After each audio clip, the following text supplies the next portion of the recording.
Calicut girls vocational and higher secondary സ്കൂളിൽ youth parliament മത്സരം സംഘടിപ്പിച്ചു. എല്ലാ വിദ്യാർത്ഥിനികളിലും ജനാധിപത്യ ബോധ്യം സൃഷ്ടിക്കുക എന്ന് പറയുന്ന വലിയൊരു ലക്ഷ്യം ഈ പ്രവർത്തനത്തിലൂടെ ലക്ഷ്യപ്പെടുകയും ചെയ്തു. കോഴിക്കോട് ജില്ലാ സെഷൻ ജഡ്ജ് ബിന്ദുകുമാരി VS പരിപാടിയുടെ ഉദ്ഘാടന കർമ്മം നിർവഹിച്ചു.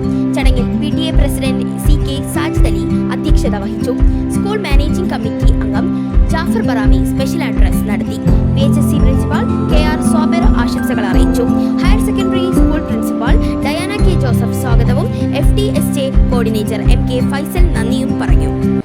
യൂത്ത് പാർലമെന്റിൽ 51 അംഗങ്ങളാണ് ഉണ്ടായിരുന്നത്. അതിൽ 13 പേർ വിവിധ വകുപ്പുകളിലെ മന്ത്രിമാരായിരുന്നു. കുടിവെള്ളം, ഭിന്നശേഷി കോട്ടയിൽ അധ്യാപക നിയമനം, സൈബർ പ്രതിരോധം തുടങ്ങി പ്രധാന വിഷയങ്ങളെല്ലാം പാർലമെന്റിൽ ചർച്ചയായി. കൂടാതെ ഏറ്റവും പുതിയ വിവാദ വിഷയമായ വോട്ടർ പട്ടിക പരിഷ്കാരവും പാർലമെന്റ് അങ്കണത്തിൽ കൂലങ്കഷമായ ചർച്ചകൾക്ക് വഴിയൊരുക്കി. പ്രസിഡൻഷ്യൽ അഡ്രസ്, സത്യപ്രതിജ്ഞ, മന്ത്രിമാരെ പരിചയപ്പെടുത്തൽ, ചോദ്യോത്തരവേള, അടിയന്തര പ്രമേയം, quacking attention, presentation of report, നിയമനിർമ്മാണം, ചരമോപചാരം എന്നിവയെല്ലാം പാർലമെന്റിന്റെ തനത് രീതിയിൽ തന്നെ അവതരിപ്പിച്ചു. ഇതിൽ തന്നെ അവതരിപ്പിച്ച ഓരോ വിദ്യാർത്ഥിനികൾക്കും മികച്ച അനുഭവമാണ് യൂത്ത് പാർലമെന്റിലൂടെ ലഭിച്ചത്.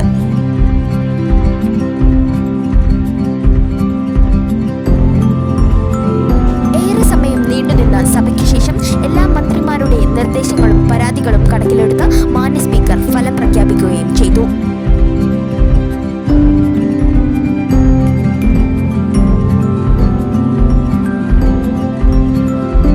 കേരള നിയമസഭയിലെ retired joint secretary K Purushothaman, retired deputy secretary K Balamuralikrishnan എന്നിവർ വിധികർത്താക്കളാവുകയും ചെയ്തു.